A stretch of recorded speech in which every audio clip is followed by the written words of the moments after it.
bien, espero que todos estén bien del otro lado. Aquí voy a grabar otra vez un programa más adicional de todos los que se han puesto en el podcast de Mike, en mi plataforma.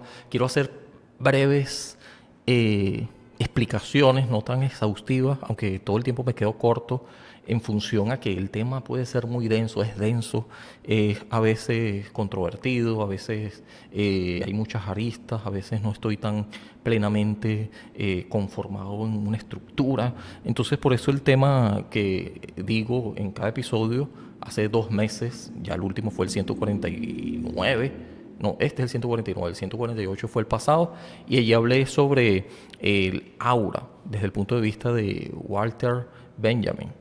Y allí destaqué lo importante que es el contacto que se ha diluido, se ha perdido con esta era de la información, las redes sociales, donde hay tanto que decir y mucho que se publica y está al alcance de nuestro, que terminamos por, sin ser tan conscientes, y este es el problema, ¿no? Porque pues, se pierde la perspectiva y el aura en cuanto a la presencia, estar en el lugar, en el tiempo y in situ. Entonces de eso hablé y cómo el aura termina siendo algo que desde el punto de vista en esta obra que yo hablé, que es un ensayo, la verdad, de Benjamin, sobre el asunto definitivamente que las redes sociales y esta era donde estamos de tanto Big Data, mucha información, mucha data. En su famosísimo ensayo de 1935, la obra de arte en la época de su reproductividad técnica de Benjamin, bueno, pasen a ver ese vídeo que está interesante. Hoy voy a hablar sobre algo que es un tema muy controversial, data de también hace mucho, 1918. Estoy hablando de que ya Oswald Spengler, Spengler, también se le puede decir, este es un apellido creo que alemán, estoy casi seguro, pero el libro, la obra en cuestión de este autor, trata de la decadencia de Occidente, ¿sí? Sí, es alemán, publicada en 2 volúmenes desde un, digamos, periodo de tiempo eh, de 1918 a 1922, época en la que ya pueden darse cuenta históricamente la guerra, la Segunda Guerra Mundial en Alemania, bajo el régimen de Adolf, del bigotico pintor austriaco, llevó a cabo y que revelaba ya la crisis de la ilustración, de este movimiento de la era de la razón que tuvo muy eufórico, muy, digamos, demasiado confiado el ser humano en su propia forma de liberarse por medio de la razón de tantos supuestos mitos y se perdió la perspectiva. Ya Adorno nuevamente va a hablarnos de la decadencia, de la ilustración también, ¿no? Más adelante. Pero bueno, este otro autor, que no es Adorno, ya le dije, Howard Spengler, en esta obra, La decadencia de Occidente, su pensamiento eh, es de un impacto tremendo porque, y por supuesto, sigue siendo cada día en el plano intelectual, geopolítico, traído a colación, porque el asunto de que Occidente, esta parte donde nosotros vivimos, digo nosotros, quienes estamos del lado de la esfera eh, de Estados Unidos como potencia mundial hegemónica actual, todavía se puede decir que es, y que también Europa, heredera de la cultura griega, grecorromana, esto es lo que se puede decir Occidente, de este lado del mundo. Y a eso es que se refería este autor Spengler, ¿no? De la decadencia. Él ya la veía Europa que entre guerras,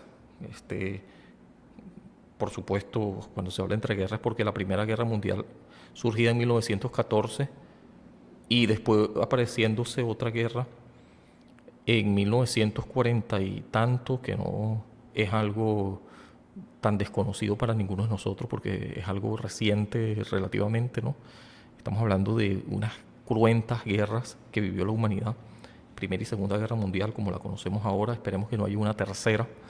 Entonces, autor en esa época tan convulsa del ser humano, de la historia occidental y del mundo en realidad, pero vio especialmente en el mundo, mirando en el occidente, en esta esfera del mundo, que había una crisis, que además no era algo atípico según el comportamiento que él ve, un patrón definido de cómo las potencias que se van sucediendo, que habían ocurrido en otra época de la historia, tienen un rasgo común, un patrón, ciertamente.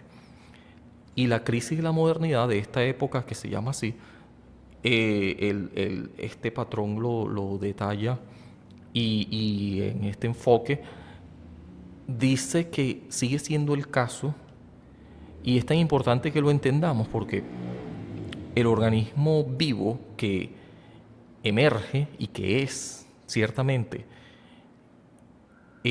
la cultura y todo lo que se mueve en la historia, porque son seres humanos quienes se están moviendo, conviviendo y teniendo tratos, interacciones entre sí, son muy, muy predecibles, porque el comportamiento humano es orgánico, por eso es humano, es un organismo vivo. Spengler iba a decir, justamente dándose cuenta de eso, que la historia se enseñaba de forma lineal y que era un error ya de por sí. Se decía que la historia, y todavía eso sigue siendo muy prevalente, se habla, por ejemplo, de la historia y de la época antigua, se habla de la Edad Media, se habla de la Edad Moderna, como que si, y esto se dio cuenta Spengler, como que si la humanidad marchara en la flecha del tiempo, en una dirección siempre hacia el frente, y que el progreso se viera todo el tiempo evolutivamente infinito o con tendencia a ir al infinito y que es algo que nos gustaría que fuera el caso, es algo muy optimista de por sí, que el progreso es continuo. Spengler rompió con eso y justamente por eso es que no resulta muy cómodo, ¿sí? La historia no es lineal entonces, sino más bien es cíclica. Para él la historia humana no es una sola, no es una sola, sino es una suma de grandes culturas independientes, como por ejemplo la egipcia. Para nadie es un secreto de que Egipto, y todavía hoy se sorprende mucho uno o cualquiera que estudie un poquito sobre eso, todo lo que la arqueología nos ha permitido ver sobre esta potencia, que en otrora fue una gran civilización, se puede decir así, ¿no? Y ya vamos a ver por qué la civilización es un concepto que entendemos de manera muy optimista, pero que más bien cuando se ocurre, cuando se cree uno civilizado, una cultura, una sociedad, ya enciende las alarmas de la decadencia. Ya vamos a ver por qué.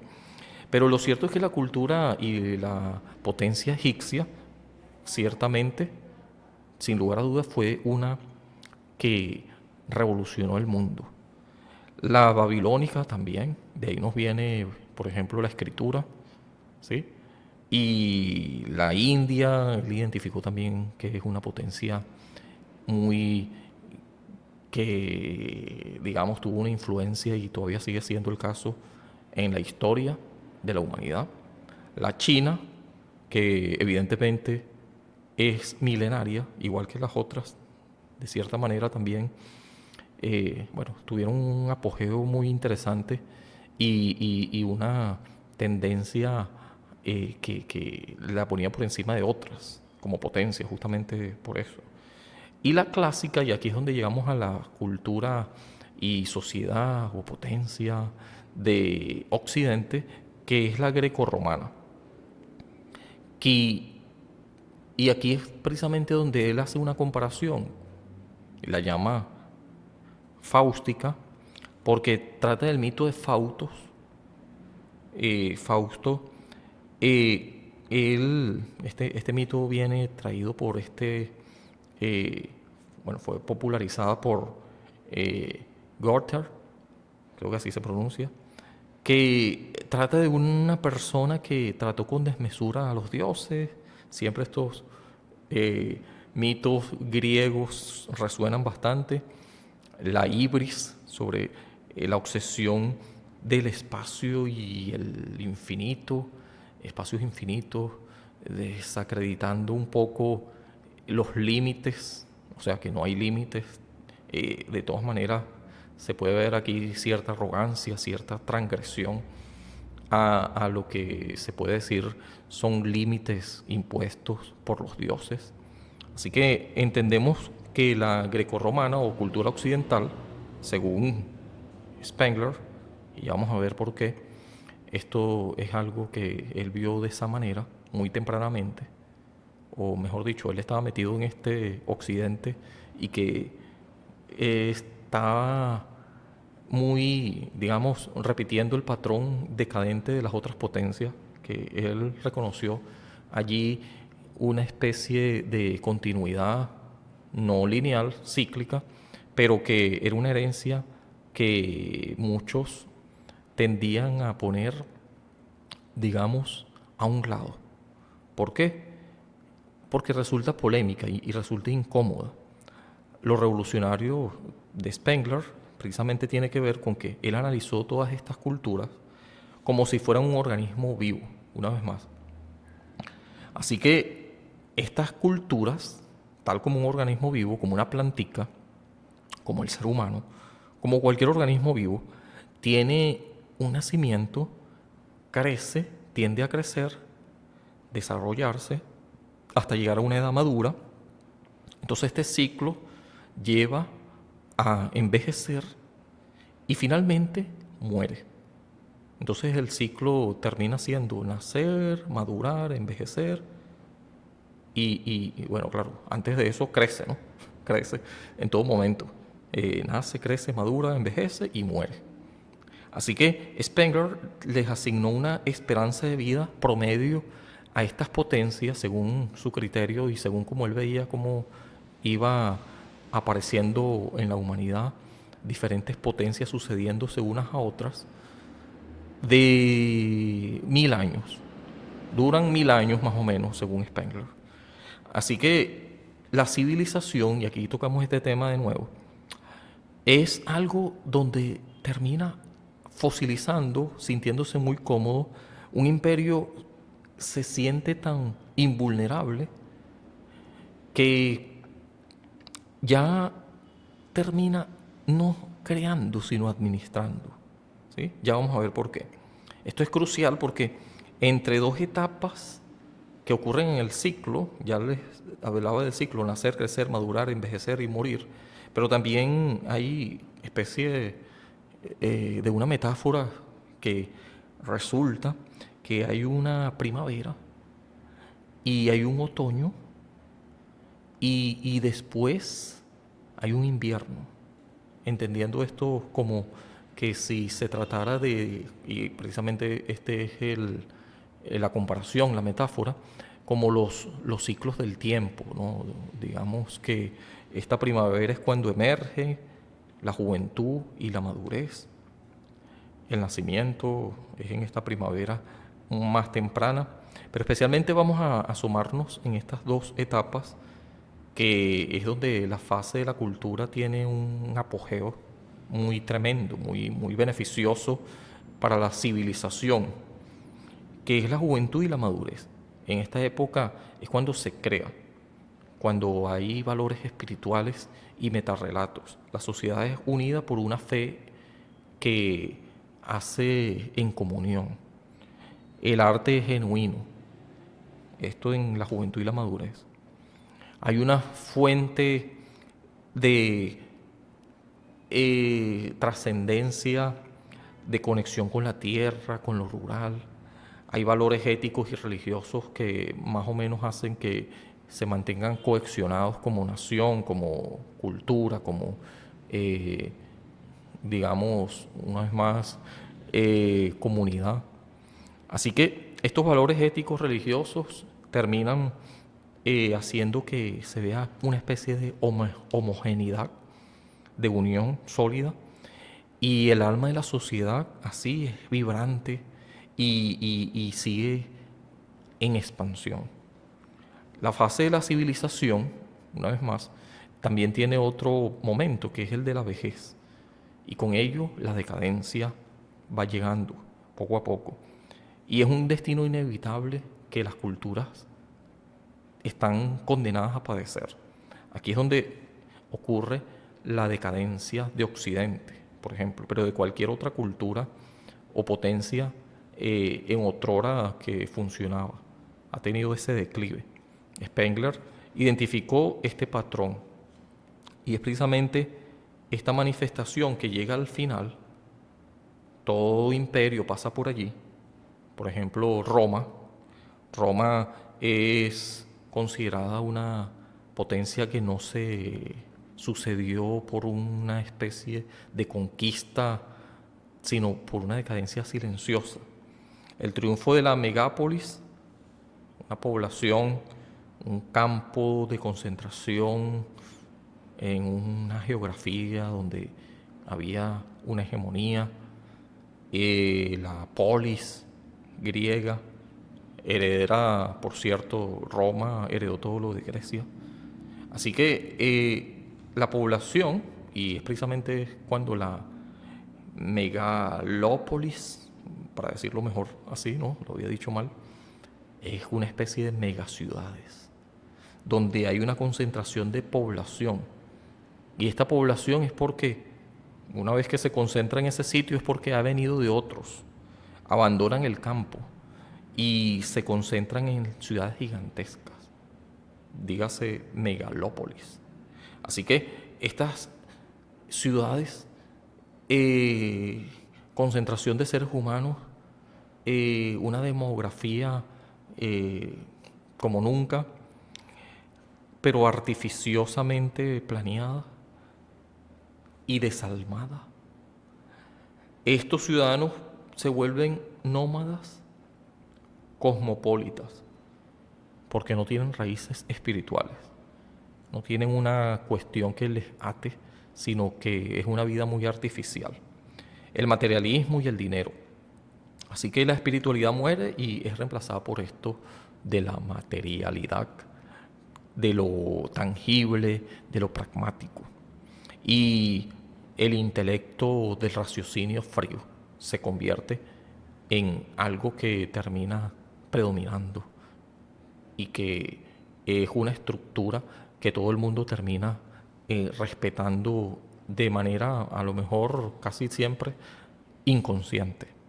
El materialismo, el culto al dinero, esto es lo que predomina. Así que los ciudadanos se vuelven nómadas cosmopolitas justamente por eso, porque pierden la espiritualidad, termina muriendo la espiritualidad. Y entonces el culto al dinero, la política, se convierte en un juego transaccional y se vela todo el tiempo por lo individual, por los intereses propios, sobre todo intereses económicos. Entonces, después viene la muerte del arte, según la explicación que da este Spengler. Y es que el arte, que es una expresión del alma, es algo místico, es algo completamente eh, más que místico, y claro, forma parte de la cultura, pero es más bien estético. Estético. Hablamos de lo espiritual y ahora hablamos de lo estético. Lo material termina sacando del sitio a todas estas dos cosas que son y formaron en algún momento parte integral de una sociedad y ya deja de ser el caso. Valores éticos, valores estéticos, valores espirituales. En el caso de los valores estéticos como el arte, ya que es la expresión del alma, se le puede denominar así, así desde los griegos se habla de eso, ya termina convirtiéndose en moda. Y como toda moda, va y viene, pasa y no es fija.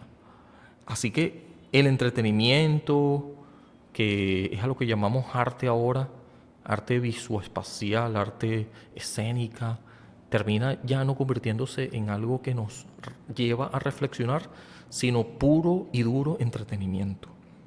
Algo completamente al servicio de uno, pero supuestamente para el dominio, eso diría Adornos al final. Eh, Estoy tratando de hacer una nota de adorno aquí, ¿no? Pero es una falta de originalidad la que termina ocurriendo, porque todo termina siendo reemplazable y termina siendo ya desde que nace con una fecha de caducidad. Así que la crisis demográfica es otra cosa que también es un síntoma de la decadencia. Resulta que, según Spengler, él observó que la civilización, cuando ya se convierte en tal cosa, es una cuestión que revela su decadencia, cuando se vuelve civilización, y el caso está en que cualquier civilización, según Spengler, y esta de Occidente no se escapa de eso, justamente porque sigue el mismo patrón, es que la población demográficamente se siente tan culta, tan educada, tan fuera de toda, digamos, sin querer estar atado a ningún compromiso, se vuelve tan líquida, modernidad líquida, diría Bauman, otra nota de un autor más contemporáneo. Pero bueno, lo cierto es que deja de tener hijos. La sociedad no quiere tener hijos. Sociedad, llámese, porque estamos hablando de un organismo vivo, personas que no quieren tener hijos, no quieren reproducirse. ¿Por qué? Por puro escepticismo y por puro individualismo. Así que lo que lleva esta mentalidad de no tener hijos, no querer tener hijos, ya no solamente no poder tenerlos, sino no querer. Entonces ya la crisis y el colapso demográfico que esto conlleva termina siendo parte de la decadencia. Y ahora hablamos también del advenimiento del cesarismo. Y aquí es precisamente cuando la democracia se corrompe por el dinero, la corrupción, la prensa manipulable, que está al servicio del poder y no de la verdad. Las estructuras políticas terminan colapsando. El patrón histórico, según Spengler, de todo esto que se va sucediendo, el triunfo de la megápolis o megalópolis, el materialismo y el dinero, la muerte del arte, la crisis demográfica y el advenimiento del cesarismo, que es precisamente poner a alguien a mandar. El autoritarismo emerge aquí también. Esto, que es un patrón, muestra que el vacío de poder siempre lo va a llenar un César.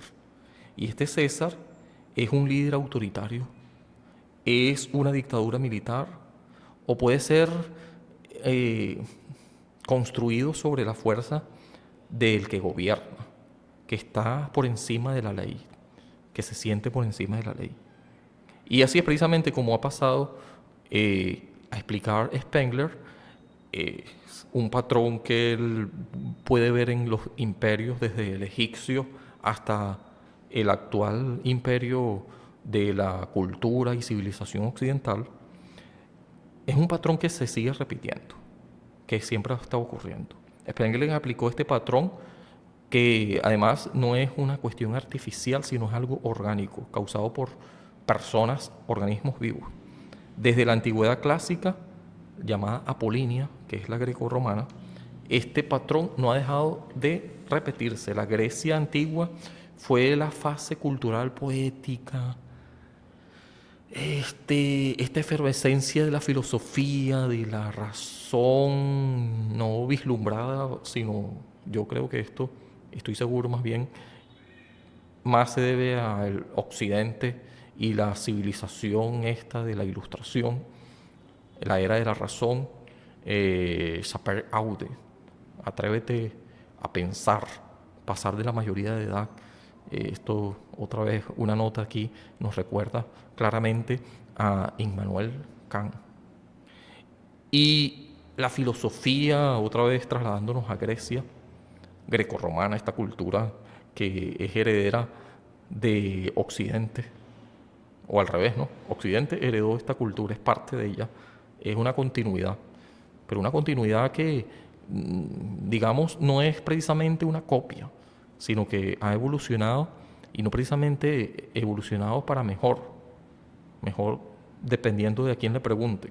Pero esta poesía, filosofía, religiosidad, creatividad de los griegos, ya el Imperio Romano, como heredero directo de esta cultura, de esta civilización, los romanos no eran ya creativos, ya dejaron de serlo, no tenían valores espirituales más allá del César como centro de poder, eran ingenieros, se dedicaron a administrar, tenían soldados, eran constructores, construyeron megaciudades, administraron naciones.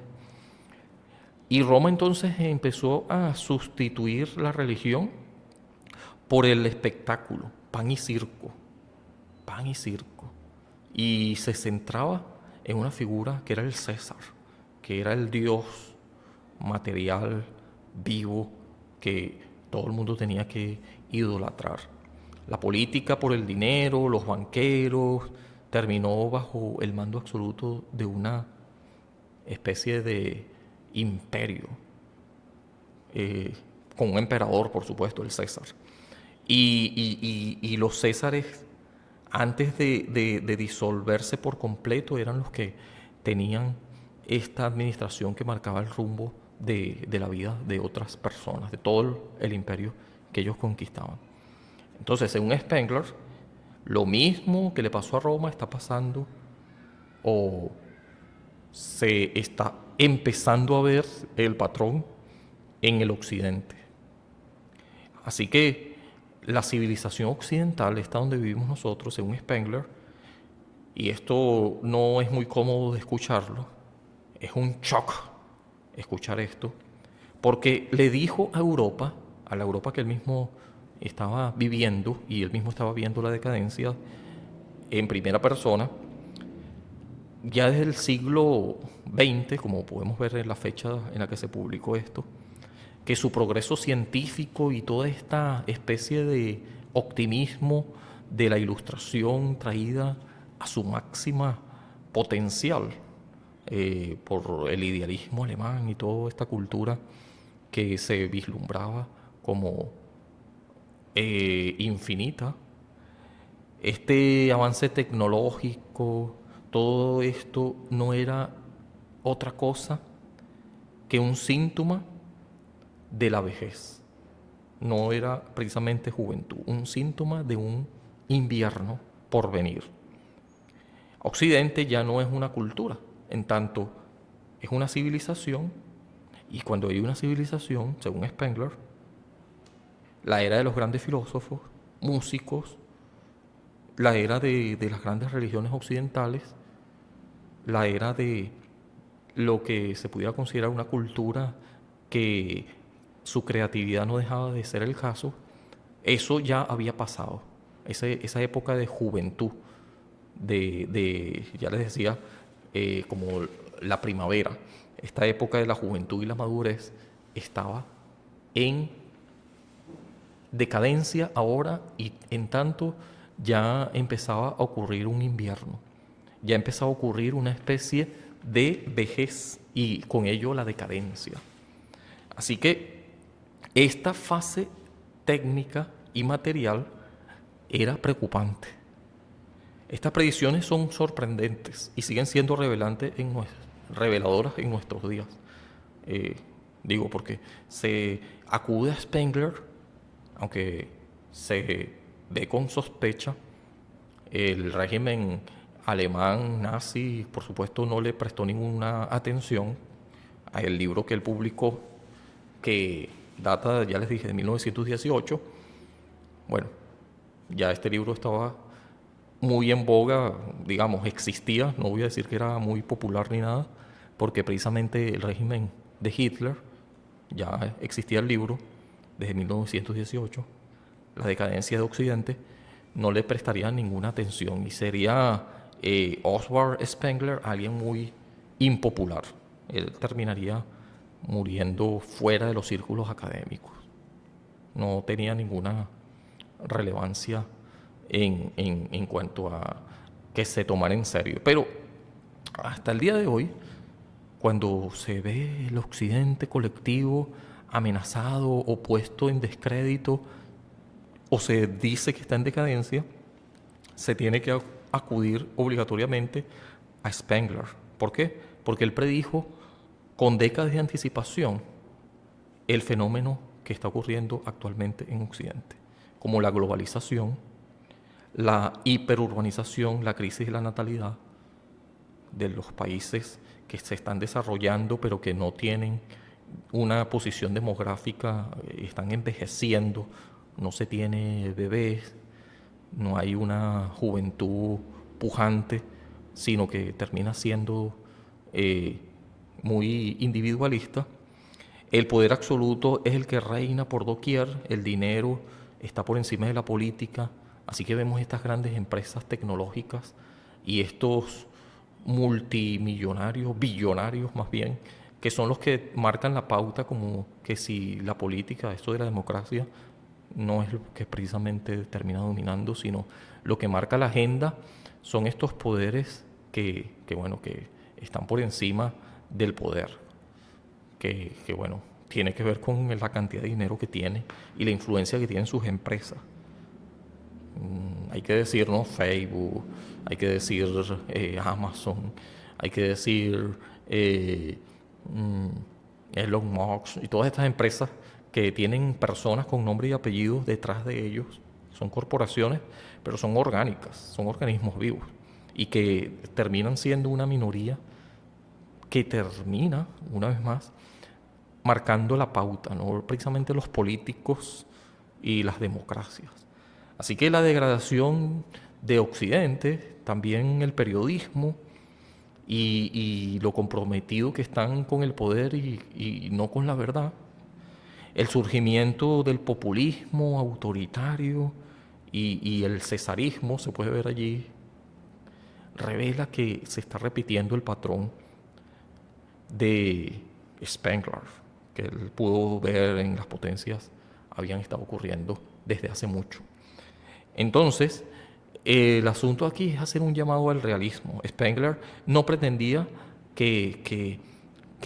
bueno, hay que ser optimista, pero tampoco era un pesimista. Así que él lo que estaba haciendo era, no estaba prescribiendo, estaba más bien describiendo.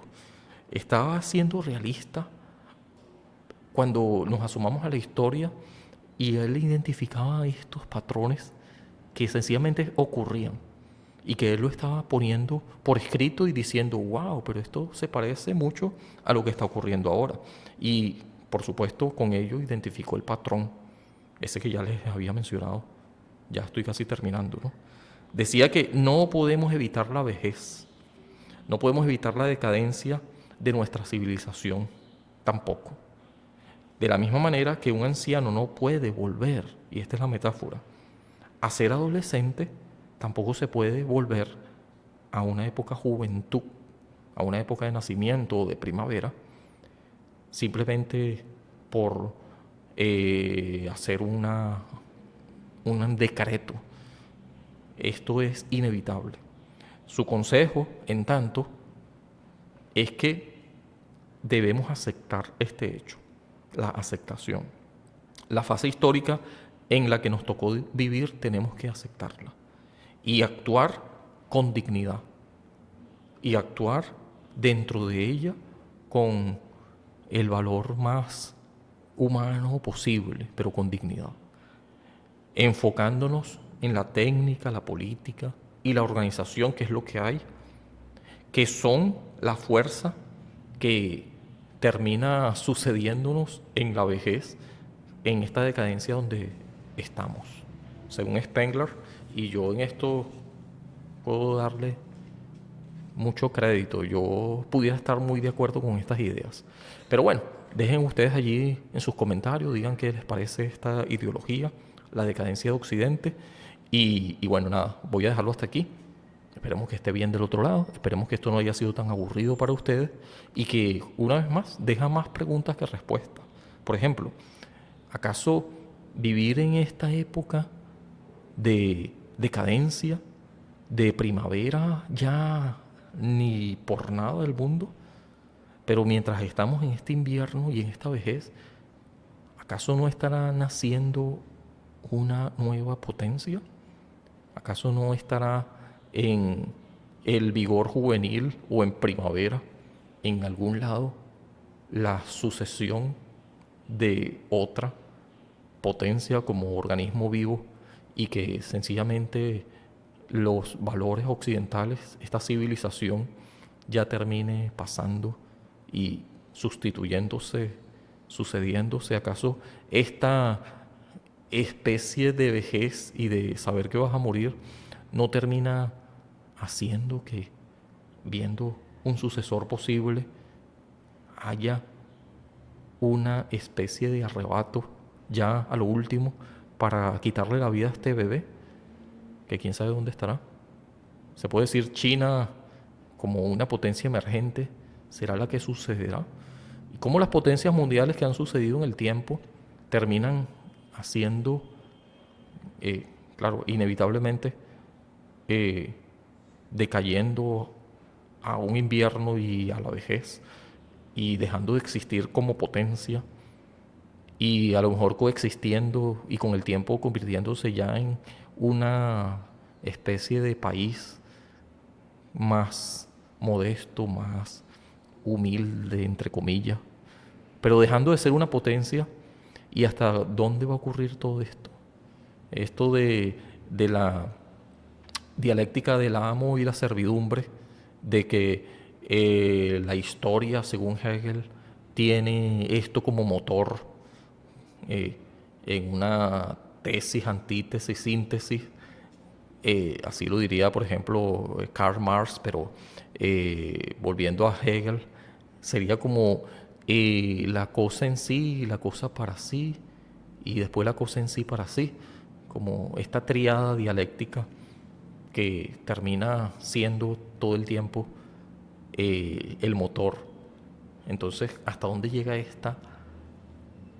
este relevo de potencias, esta lucha del amo y la servidumbre? Y es el caso. Así que deja más preguntas que respuestas, pero yo lo voy a dejar hasta aquí. Chao, chao, nos vemos, hasta luego.